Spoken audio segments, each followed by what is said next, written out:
روحان، اس نے پکارا۔ جی، جواب ملا۔ کیسی لگ رہی ہوں میں؟ بہت خوبصورت، دل کی بات ہونٹوں پہ آئی۔ انائزہ ایک قدم اور اس کے قریب ہوئی اور اس کے سینے سے لگ گئی۔ روحان ساکت ہوا اور اپنی سانسیں روک لی۔ سانس لو روحان، وہ آنکھیں بند کیے بول رہی تھی۔ روحان ابھی بھی ویسے کھڑا تھا۔ اس بار کوئی خوف، کوئی ڈر نہیں تھا۔ جو بھی روحان کو محسوس ہو رہا تھا وہ اس کی سمجھ سے باہر تھا۔ روحان، سانس لو۔ انائزہ کے دوسری بار کہنے پہ روحان نے ایک لمبا سانس کھینچ کے خارج کیا، جو کہ انائزہ کو اپنی گردن پہ محسوس ہوا۔ ایک احساس کے ساتھ انائزہ نے اپنی آنکھوں کو سختی سے بند کیا۔ روحان بازو لٹکائے کھڑا تھا۔ اس میں اتنی ہمت تو تھی نہیں کہ انائزہ کے گرد بازو پھیلا لے۔ دروازے پہ دستک ہوئی تو انائزہ روحان سے الگ ہوئی۔ آ جائیں۔ انائزہ کی اجازت پہ عقیلہ نے دروازہ کھولا۔ بیگم صاحبہ، کھانا تیار ہے، ٹیبل پہ لگا دیا ہے۔ تم ایسا کرو، ہمارا کھانا یہاں لے آؤ، آج ہم اپنے کمرے میں کھانا کھائیں گے۔ جی اچھا بیگم صاحبہ۔ عقیلہ کی نظر روحان اور انائزہ کی خوبصورت ڈریسز پہ پڑی۔ وہ ہلکا سا مسکراتی ہوئی دروازہ بند کر گئی۔ یا اللہ، تیرا لاکھ لاکھ شکر ہے، روحان بابا کو ایسی بیوی دی جو اس کا اتنا خیال کرتی ہے۔ اس کے آنے سے روحان بابا میں کتنی تبدیلیاں آ گئی ہیں۔ وہ سیڑھیاں اترتی ہوئی اللہ کا شکر ادا کر رہی تھی کہ لاؤنج میں کھڑے شفیق نے اس کی طرف دیکھا۔ خود سے کیا باتیں کیے جا رہی ہو عقیلہ؟ عقیلہ شفیق کے پاس آ کے کھڑی ہو گئی۔ خیر سے ہمارے روحان بابا ٹھیک ہو رہے ہیں۔ تمہیں پتہ ہے شفیق، ماشاء اللہ سے میں نے دیکھا ہے، آج لان میں انائزہ بی بی کے ساتھ بیٹھے ہوئے تھے۔ اللہ کا شکر ہے، اگر بڑی بیگم صاحبہ زندہ ہوتی تو کتنا خوش ہوتی۔ عقیلہ کی آنکھیں بھیگنے لگیں۔ کہہ تو تم ٹھیک رہی ہو، اپنی زندگی میں وہ روحان بابا کا سکھ نہ دیکھ سکی، لیکن دیکھو انائزہ بی بی سے روحان بابا کی شادی کا فیصلہ وہ اس دنیا سے جانے سے پہلے کر گئی، جیسے انہیں پتہ تھا کہ کچھ تو ہوگا انائزہ بی بی میں جو روحان بابا کو ایک عام انسان کی طرح بنانے میں مدد کرے گی۔ ہاں شفیق، صحیح کہہ رہے ہو تم۔ اوہ مجھے تو یاد آیا، میں نے ان کے کمرے میں کھانا دینے جانا تھا، اور تم نے اتنی دیر سے مجھے باتوں میں لگایا ہوا ہے۔ ہاں ہاں جلدی دے کے آؤ۔ شفیق کو بھی اپنی غلطی کا احساس ہوا۔ عقیلہ ٹیبل پہ کھانا رکھے واپس آنے لگی۔ جب انائزہ نے اسے کچھ اشارہ کیا، وہ آنکھوں کی زبان سے اچھا کہتی ہوئی باہر چلی گئی۔ 5 منٹ بعد وہ اور شفیق ایک بڑی سی LED اٹھائے کمرے میں داخل ہوئے۔ روحان نے پہلے ٹی وی کو دیکھا، پھر انائزہ کو۔ انائزہ نے اس کے ہاتھ پہ ہاتھ رکھ کے تسلی دی اور آنکھوں سے کہا، میں ہوں نا۔ ٹی وی رکھنے کے بعد وہ دونوں چلے گئے اور انائزہ نے روحان کو کھانا کھانے کا کہا۔ کچھ دیر تک وہ دونوں کھانا کھانے سے فارغ ہوئے۔ تمہیں یاد ہے نا، کل رات میں نے تم سے کہا تھا تم میرے ساتھ رومانٹک مووی دیکھو گے؟ انائزہ نے روحان کی طرف مسکراتے ہوئے دیکھ کے کہا۔ روحان اس کی آنکھوں میں دیکھتا رہا مگر خاموش رہا۔ ادھر آ کے بیٹھو۔ وہ بڑے سے صوفے پہ بیٹھ گئی جہاں سامنے ٹی وی تھا۔ روحان خاموشی سے اس کے ساتھ بیٹھ گیا۔ وہ ڈر رہا تھا مگر اس نے انائزہ سے کچھ نہیں کہا۔ انائزہ نے انگلش مووی لگائی اور روحان کے کندھے پہ سر رکھ لیا۔ مووی کے سٹارٹ ہوتے ہی روحان نے کپ کپاتی پلکوں کی باڑ کو آنکھوں پہ گرایا اور آنکھیں موندے بیٹھ گیا۔ چونکہ انائزہ کا سر روحان کے کندھے پہ تھا، اس لیے وہ نہیں دیکھ سکتی تھی کہ روحان آنکھیں موندے بیٹھا ہے۔ ڈر تو نہیں لگ رہا نا؟ 2 منٹ بعد انائزہ نے پوچھا۔ نہیں۔ آنکھیں بند کیے ہوئے روحان نے نہایت آرام سے جواب دیا۔ 10 منٹ تک مووی چلتی رہی۔ اب اس میں فرینچ کسنگ کا سین آیا۔ انائزہ ہلکا سا مسکرائی، روحان کا ہاتھ پکڑ لیا۔ کیسا لگ رہا ہے؟ انائزہ نے پوچھا۔ اچھا۔ اس کی آنکھیں ابھی تک بند تھیں۔ انائزہ کو حیرانگی ہوئی کہ فرینچ سین پہ روحان کا کوئی رد عمل کیوں نہیں آیا۔ اسے تو ان باتوں کا پتہ نہیں تھا۔ انائزہ نے سر اٹھا کے اس کی طرف دیکھا اور حیرت سے اسے دیکھتی رہ گئی۔ اس نے پکارنے کے لیے لب کھولے تھے لیکن پھر ذہن میں کچھ آتے ہوئے خاموش ہو گئی۔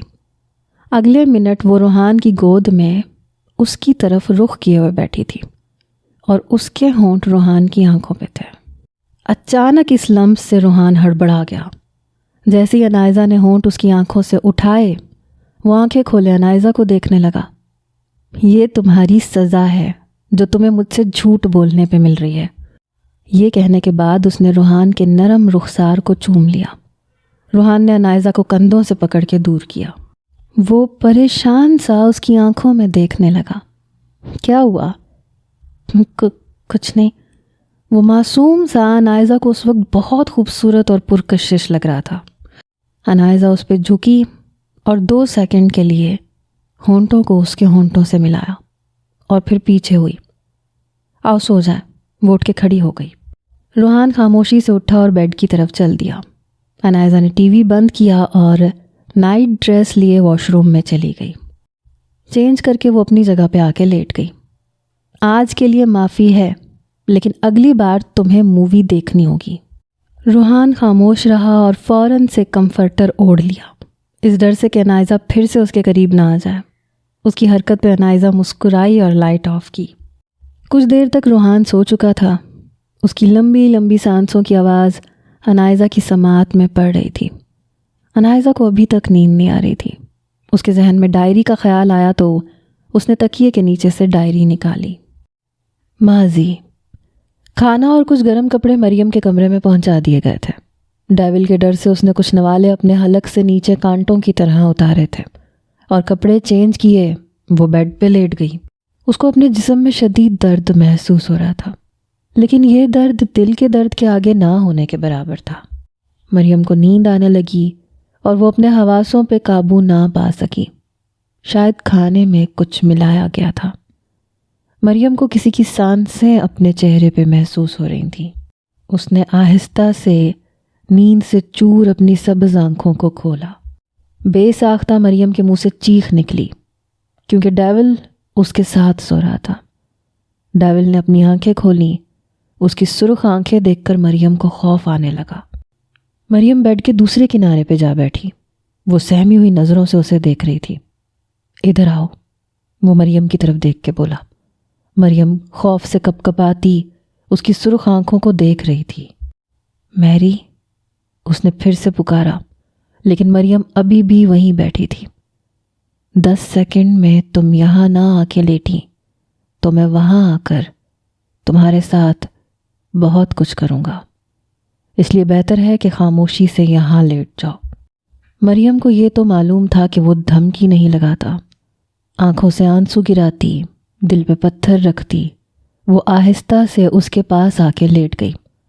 جیسے ہی مریم لیٹی، ڈیول اس پہ حاوی ہوا۔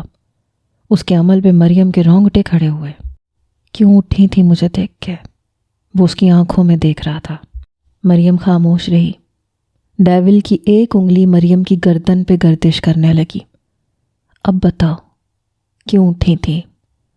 خوف سے مریم کا جسم کانپنے لگا۔ اس کو ڈیول کی انگلی اپنی شہ رگ پہ چلتی ہوئی محسوس ہو رہی تھی۔ اگر تم نے ابھی اور اسی وقت میرے سوال کا صحیح جواب نہ دیا تو تمہاری گردن پر میری انگلی کے بجائے میرے ہونٹ ہوں گے۔ میں ڈر گئی تھی۔ اس کی مزید قربت کے ڈر سے مریم بولی۔ اور کیوں ڈر گئی تھی؟ وہ ابھی بھی اس کی شہ رگ پہ انگلی پھیر رہا تھا۔ مریم خوف زدہ ہوئی اور اس نے جھوٹ بولا تو ڈیول کیا کرے گا وہ بتا چکا تھا۔ بولو، آپ کو دیکھ کے۔ بالآخر مریم نے سچ بولا۔ مجھے دیکھ کے تمہیں ڈر لگتا ہے؟ ڈیول نے اپنی گردن موڑ کے کہا۔ مریم اس کے اس انداز سے اور خوف زدہ ہونے لگی۔ مجھے نیند آ رہی ہے، مریم نے جھوٹ کہا۔ تو سو جاؤ، میں یہی ہوں۔ وہ اس پہ حاوی تھا۔ مریم سکون سے سانس بھی نہیں لے پا رہی تھی۔ نہیں، آپ بستر پہ۔ وہ خاموش ہوئی۔ کوئی بات نہیں، ابھی سے عادت ڈال لو۔ شادی کے بعد تو اس کے علاوہ بھی بہت کچھ کرنا ہے۔ ڈیول نے مریم کے سنہری بالوں کو اس کے کان کے پیچھے دھکیلا۔ مریم نے اپنے خشک ہونٹوں پہ زبان پھیری۔ وہ کیسے ایک نامحرم کی اس قدر قربت کو سہ رہی تھی، یہ وہی جانتی تھی۔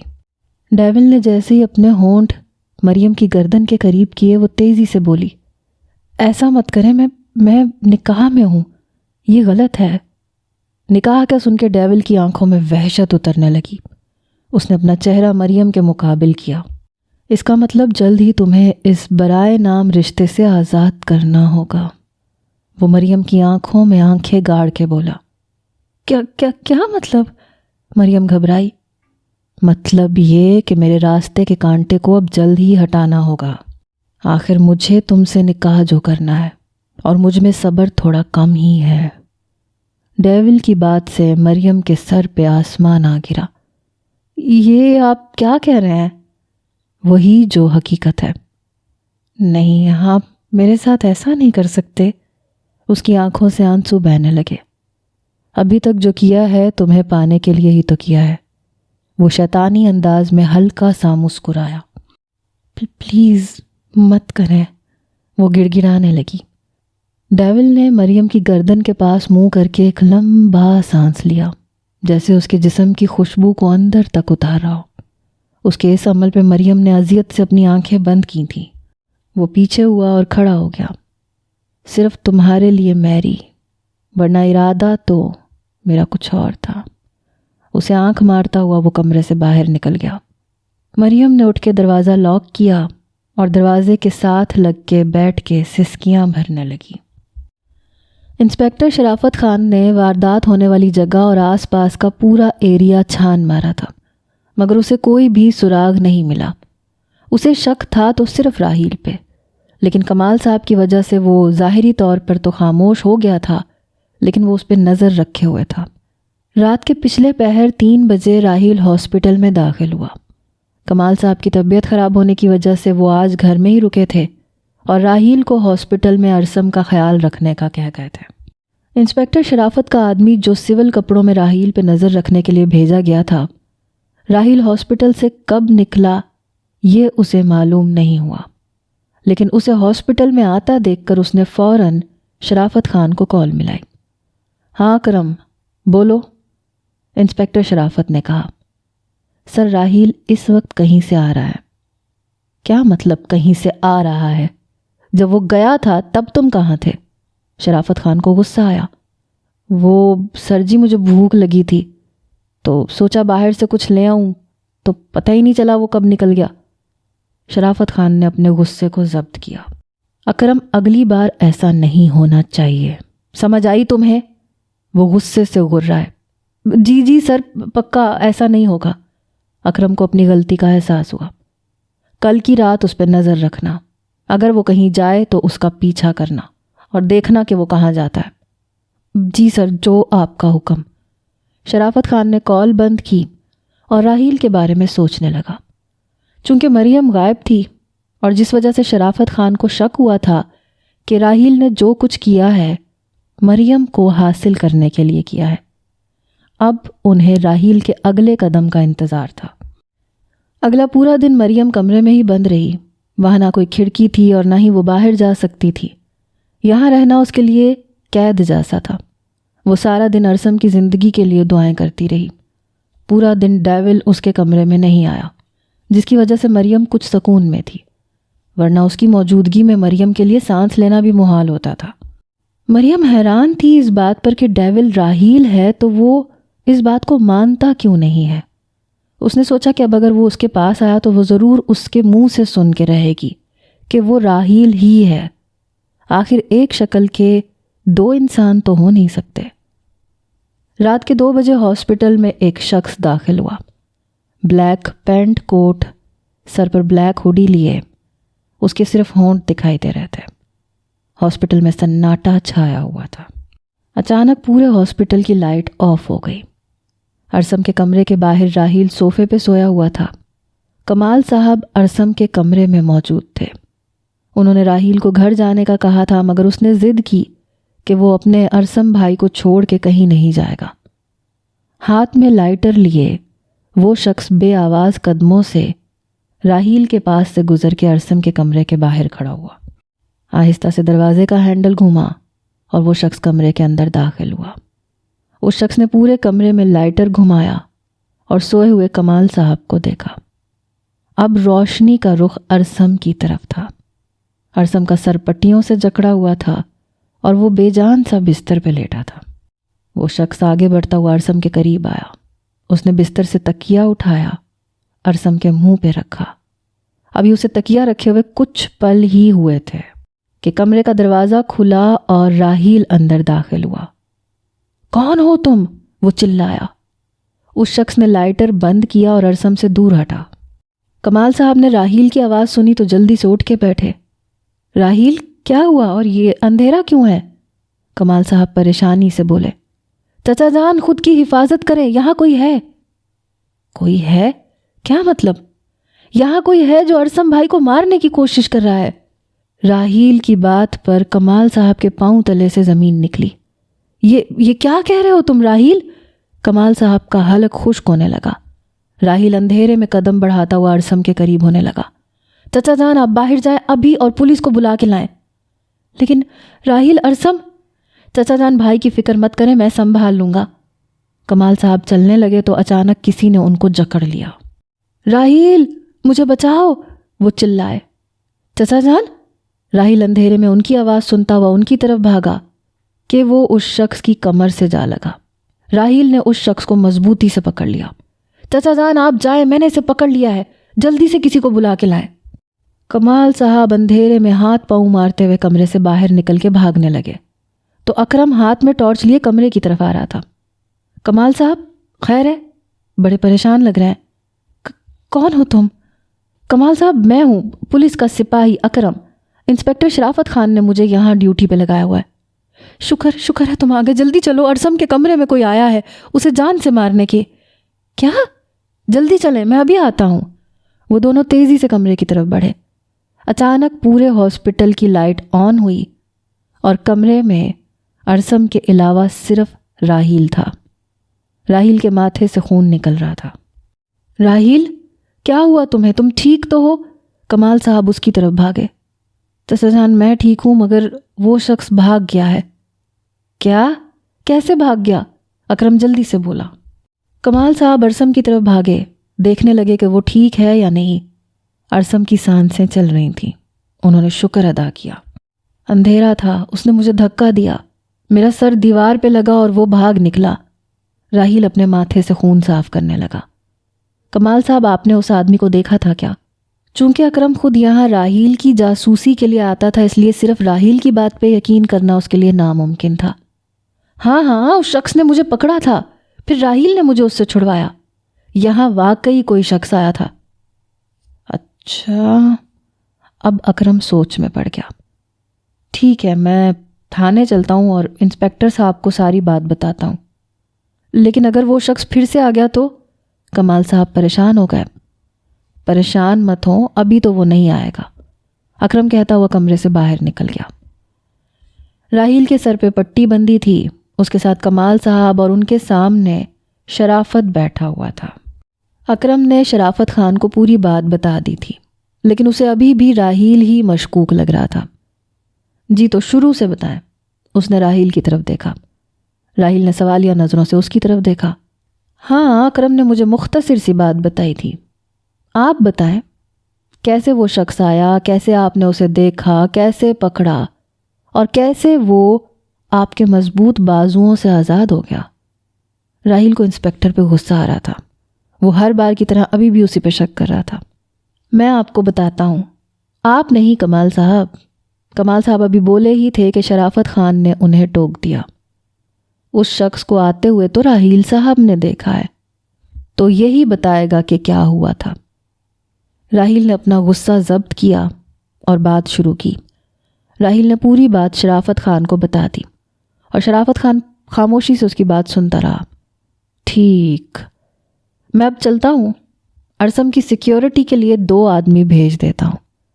شرافت خان کو راحیل پہ ابھی بھی شک تھا کیونکہ اس کے مطابق وہ شخص راحیل کا ہی آدمی تھا، لیکن ابھی تک شرافت خان کے ہاتھ کوئی ثبوت نہیں لگ رہا تھا۔ دوپہر کا کھانا دینے کے لیے مریم کے کمرے میں ایک شخص داخل ہوا اور کھانا رکھ کر باہر نکل گیا۔ مریم جائے نماز پہ بیٹھی نماز پڑھنے کے بعد دعا مانگ رہی تھی۔ یا اللہ، میرے ارسم کی حفاظت کرنا اور مجھے یہاں سے نجات دلا۔ وہ روتی ہوئی اللہ سے دعا مانگ رہی تھی جب اس کی نظر دروازے پہ پڑی۔ دروازہ کھلا دیکھ کے وہ بھاگتی ہوئی دروازے کے پاس پہنچی۔ اس نے دروازہ کھول کے دیکھا تو وہ کھلا ہوا تھا۔ حیرت اور خوشی کے مارے وہ پاگلوں کی طرح بار بار دروازے کو دیکھ رہی تھی۔ ہوش آنے پر وہ کمرے سے باہر نکل گئی۔ دادو، انائزہ کو روحان کے نیند میں بڑبڑانے کی آواز آئی تو اس نے ڈائری بند کی اور روحان کے قریب ہوئی۔ دادو، وہ تیز تیز سانسیں لیتا ہوا دادو کہہ رہا تھا۔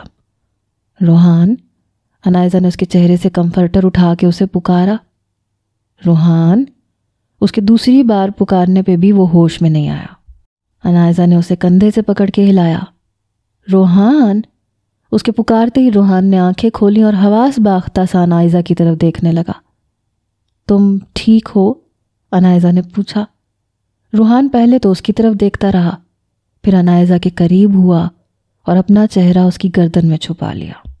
انائزہ اس کے بالوں میں ہاتھ پھیر کے اسے ریلیکس کرنے لگی۔ اسے اتنا تو معلوم ہو چکا تھا کہ روحان نے کوئی برا خواب دیکھا ہے۔ روحان نے انائزہ کو یوں جکڑا ہوا تھا جیسے اسے کھو دینے سے ڈر رہا ہو۔ کچھ دیر بعد روحان پرسکون ہو چکا تھا۔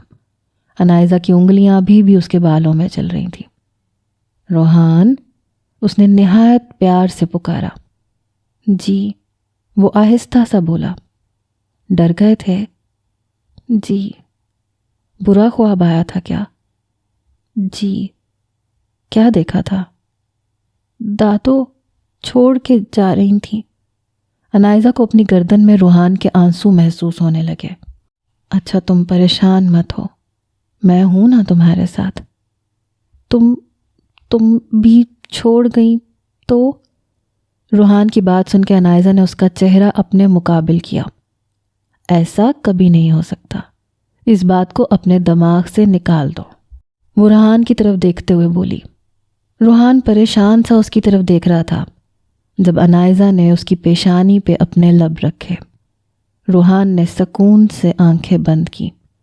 انائزہ روحان کو سینے سے لگائے لیٹ گئی اور ایک ہاتھ سے لیمپ آف کر دیا۔ چمکتے ہوئے سورج کی کرنوں سے کمرہ روشن ہوا۔ انائزہ اور روحان آنکھیں مسلتے ہوئے نیند سے بیدار ہوئے۔ گڈ مارننگ، انائزہ نے مسکرا کے کہا۔ روحان بھی اس کی طرف دیکھ کے ہلکا سا مسکرایا۔ روحان اٹھ کے بیٹھا تو انائزہ نے اس کا ہاتھ پکڑا۔ کہاں جا رہے ہو؟ فریش ہونے، اس نے اپنی گردن موڑ کے انائزہ کو دیکھ کے کہا۔ میں بھی آؤں؟ اس نے روحان کو آنکھ ماری۔ اس کی بات پہ روحان اپنی معصوم آنکھوں کو کھولے اس کو دیکھنے لگا۔ اس کے دیکھنے کے انداز پہ انائزہ کو ہنسی آنے لگی۔ مذاق کر رہی ہوں میرے انوسینٹ حبی؟ اس نے روحان کے رخسار کو ہاتھ کے انگوٹھوں سے کھینچا۔ روحان نے اپنا چہرہ آگے کیا اور انائزہ سے چھپ کے شرمانے لگا۔ انائزہ کو شک ہوا۔ وہ تیزی سے اٹھ کے بیٹھی اور اس کی طرف دیکھا۔ اوہ ہو، تو شرمایا جا رہا ہے، وہ مسکراتے ہوئے بولی۔ اپنی چوری پکڑے جانے پہ روحان نے اپنا منہ ایسا سیریس بنایا جیسے شرمانے کا پتہ ہی نہ ہو۔ وہ نہایت آرام سے اٹھا اور واش روم میں گھس گیا۔ اس کی اداکاری پہ انائزہ نے لب دانتوں تلے دبایا۔ روحان، انائزہ پورے گھر میں روحان کو آوازیں لگاتی ہوئی اسے ڈھونڈ رہی تھی۔ روحان، کدھر ہو تم؟ بیگم صاحبہ، روحان بابا باہر درختوں کے پاس ہیں۔ اچھا، لیکن وہاں کیا کر رہا ہے وہ، اور وہ بھی اکیلا؟ پتہ نہیں جی، عقیلہ نے جواب دیا۔ ٹھیک ہے، تم جاؤ۔ انائزہ گھر کے باہر درختوں والی جگہ پر آئی جہاں اسے روحان لکڑی کے بینچ پہ بیٹھا ہوا دکھائی دیا۔ روحان، میں پورے گھر میں تمہیں ڈھونڈ رہی تھی اور تم ہو مجھے بنا بتائے یہاں بیٹھے ہو۔ انائزہ اس کے ساتھ بینچ پہ بیٹھ گئی۔ روحان خاموش بیٹھا رہا۔ اس نے انائزہ کی بات پہ کوئی رد عمل نہیں دیا۔ روحان، کیا ہوا ہے؟ بات کیوں نہیں کر رہے؟ انائزہ اس کے قریب ہو کے بیٹھی۔ کوئی بات پریشان کر رہی ہے کیا؟ انائزہ کے سوال پہ روحان نے اس کی طرف دیکھ کے نظریں جھکائیں۔ آج دادو کی بہت یاد آ رہی ہے، میں ان کی قبر پہ جانا چاہتا ہوں۔ انائزہ ایک طرف سے اداس ہوئی کہ روحان اپنی دادو کو مس کر رہا ہے، دوسری طرف سے وہ خوش بھی ہوئی کہ آج روحان نے پہلی بار خود باہر جانے کا کہا ہے۔ تم پریشان مت ہو، تمہیں پتہ ہے نا میں تمہیں اداس نہیں دیکھ سکتی۔ ہم ابھی چلتے ہیں ان کی قبر پہ، ٹھیک ہے؟ انائزہ نے اس کے نرم رخسار کو انگلیوں سے سہلایا۔ 1 گھنٹے بعد وہ اسے قبرستان لے آئی تھی۔